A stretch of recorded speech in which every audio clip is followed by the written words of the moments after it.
Hey there, welcome back to 7 Minute Books. I'm Sam, and today we're digging into Brittney L, Hartley's no-nonsense spirituality. Sophie, I have to ask, did this book make you rethink what spirituality even means? Oh, absolutely. Hi, everyone.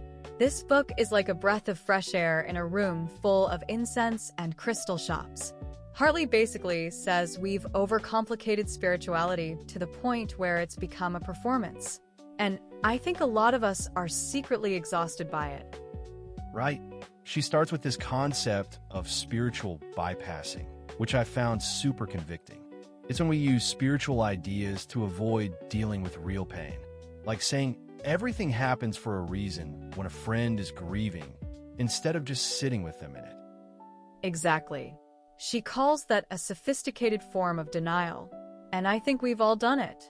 I know I have, trying to stay positive when I'm actually furious or heartbroken.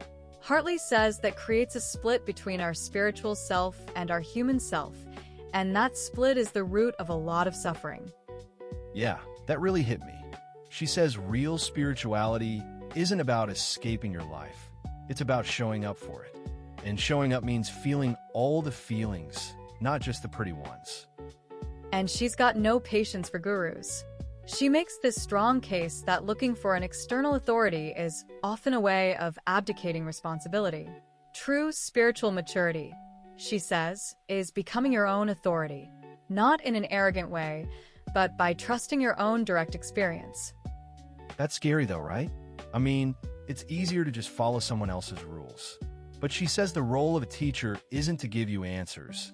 It's to help you ask better questions. Right. And then she goes into the body, which I loved. So many traditions treat the body as something to transcend, but Hartley calls it our home base and our wisdom keeper. She says we feel everything in the body first, emotions, intuition, before we ever think it.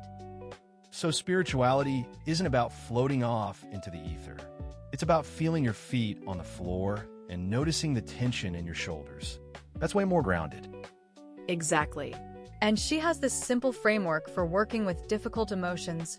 Pause, name it, feel it in the body, and then ask what it needs. It's not a quick fix, but it's compassionate and practical. Honestly, the part that got me most was the chapter on the spirituality of the ordinary.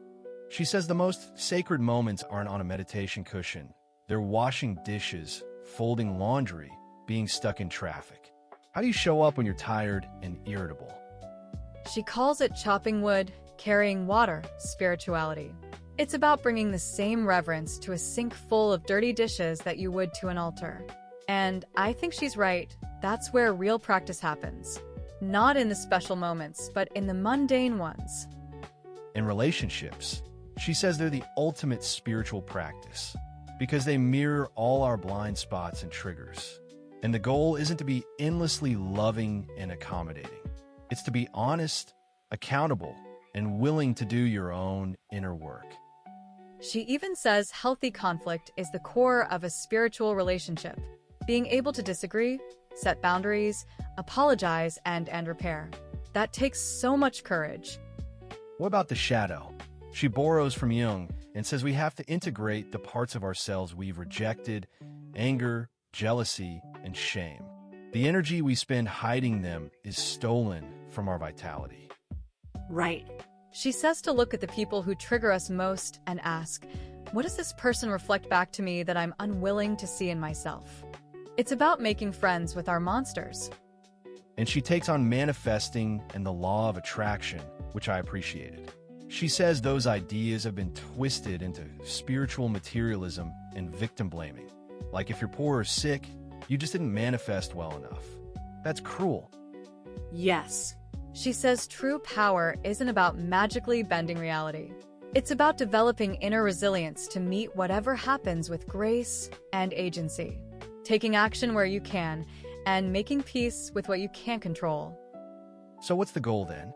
She redefines liberation as moment-to-moment freedom within the constraints of being human. Freedom to feel anger without being consumed. Freedom to love without controlling. Freedom to fail without losing your worth.